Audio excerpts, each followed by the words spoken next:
पुरानी खांसी का इलाज बताएं। मेरे मोहतरम भाइयों, खांसी, एक बात याद रखो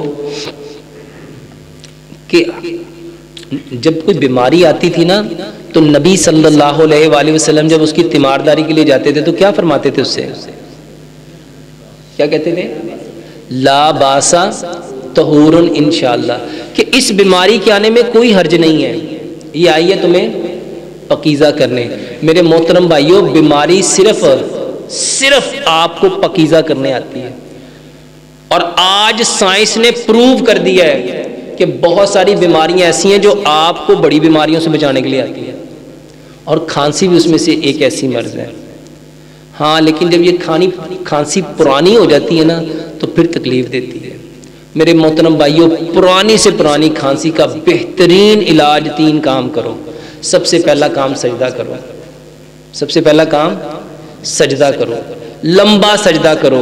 वल्लाह करके देखो, आप खुद बताओगे कि अल्हम्दुलिल्लाह सुम्मा अल्हम्दुलिल्लाह डॉक्टर साहब के सजदा करने से 50 साल पुरानी खांसी भी ठीक हो जाती है। पहला काम सजदा करो। दूसरा काम, मेरे मोहतरम भाइयों, पेट में गैस ना होने दो। पेट में गैस है तो गैस क्यों होती है? जब आप खाने में पानी पीते हो, तो खाना खाने से आधा घंटा पहले पानी पियो, 1.5 घंटा बाद पानी पियो, और एक लुकमे को 32 बार चबाओ। एक लुकमे को 32 बार चबाओ।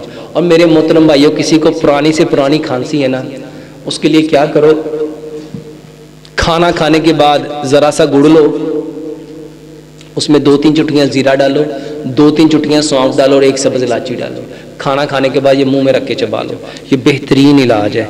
और इसके साथ मैं अक्सर एक कावा बताता हूँ। 2 कप पानी लो, उसमें 1 इंच का टुकड़ा अदरक का, 3 तुरियाँ लहसुन की, 3 इंच की 3 डंडियाँ दालचीनी की मिला के, मेरे भाई उसको इतना पकाओ जब वो 2 कप पानी 1 कप रह जाए, तो उसको आप पियो। बेहतरीन है।